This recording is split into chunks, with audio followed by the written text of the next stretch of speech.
Now, Michael Jackson, one of the most widely beloved entertainers and profoundly influential artists of all time, certainly if his record sales are anything to go by, leaves an indelible imprint on popular music and culture. His life was dogged by gossip of strange lifestyle habits, allegations of abuse, and most recently, of course, by news that he had lost his fortune and was forced to sell personal memorabilia.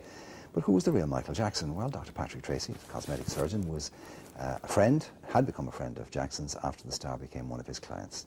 Patrick, of course, is an old friend of the programme. Good morning, Patrick. You're very welcome.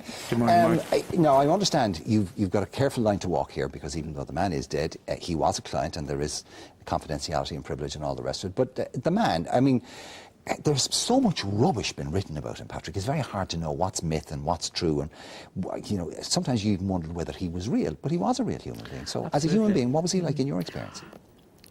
Well, over a period of time, I got to know Michael, and I must say that I found him to be an absolutely wonderful and honest person. I knew him at the level of sort of staying in his house to an extent as well. So you've been in Neverland? Not in Neverland. This is when he was in Ireland, mostly. All right, okay. You know, yeah, when he was sort of down in Manor. And I suppose the first thing is that the case against him regarding the kids, I would, after having listened to his side of the story, find it very, very hard to believe. During that period also, at the same time as the Murray children here were petrol bombed in the gangland war that was going on in Limerick, yeah. And he wanted to go into Crumlin Hospital to see the children, and he wanted me to go in, which I did do, and sort of give him an update. So he was very, very genuinely interested in children from a loving point of view.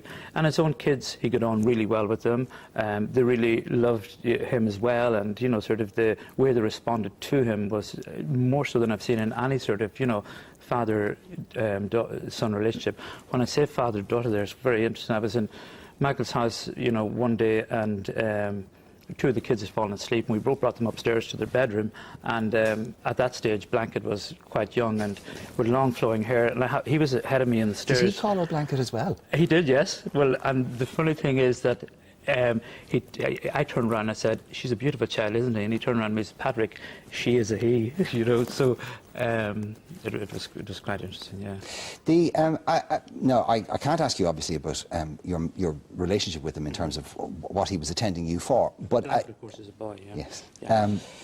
But you have been quite outspoken in terms of plastic surgery, cosmetic surgery, and people with body dysmorphia being indulged in that. And as a medical practitioner, I would have thought that if you got into a room with Michael Jackson, you would have said, "Michael, you really need to stop doing this to yourself." Am I wrong? Or can you tell me? No, I would prefer not to go into the sort of the medical aspects. You know, well, I mean, you've said it here on this programme that, you know... absolutely, regarding regulation and all the rest. But it's funny, often sort of, you know, when we chat about things like... humanitarianism. He had a great love of Africa for HIV there. He was a major contributory on the side to many, many charities.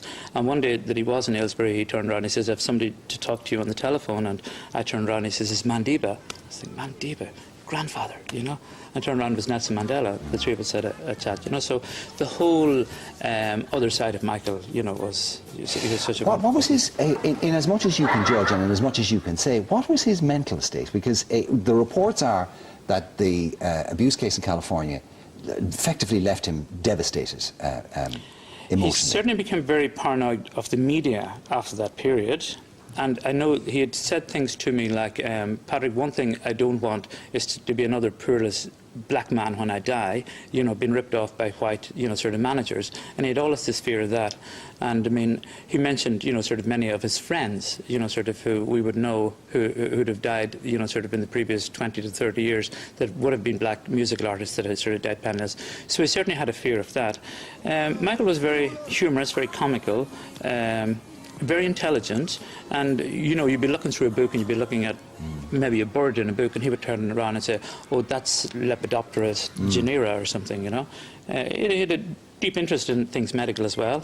I must say one or two of my medical texts were missing afterwards. Well, yes. How much of what the world saw or perceived of him was he in control of? How much of it did he manipulate, do you think? How much of it did he create? It's difficult to know. I know in the sort of later years he did shun the media, but there is certainly anecdotal evidence that some of the things in his earlier period that he would release things to the press and then probably was sorry that he did that.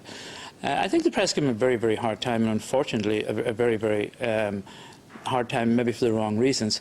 When we look at even the incidents in Berlin, where he held his child out, who was Blanket at the time after Blanket was born, and brought back in, I mean, it wasn't so much of an incident, so much that it was relayed around the world within 2 hours. It was in something like 160 countries. It was, in terms of a PR exercise, but probably if Arnold Schwarzenegger would have done it, you know, they would have turned around and said, oh, what a big, strong man with a, you know, sort of a child. It was only because everybody had this persona of Michael that thought that he was going to, you know, sort of drop his kid over the balcony or something. I mean, why would he do that, you know? I know.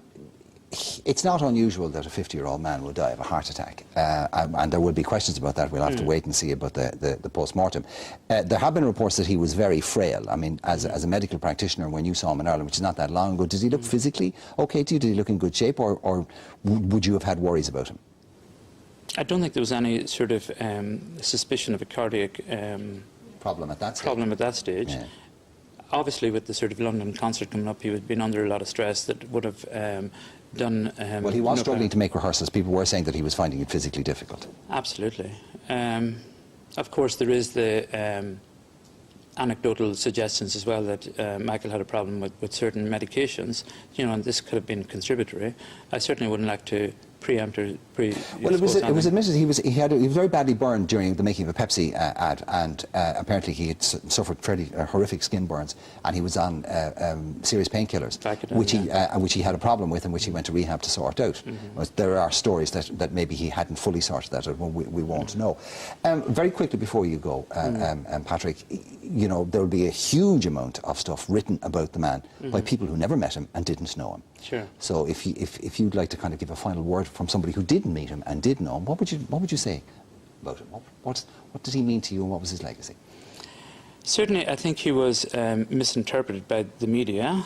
I don't think that he was guilty of any of the things in California. At the time myself, I mean, I must say that I would have swung 50-50 either way, but when I listened to his side of the story, and he had no reason to tell me anything, but we often, you know, sort of, we sat, you know, sort of in a van together for hours, you know, sort of chatting at one stage, and I would think that of all his actions, I would have thought that he was a loving person, that certainly the world didn't get to know well enough during his brief sort of period here.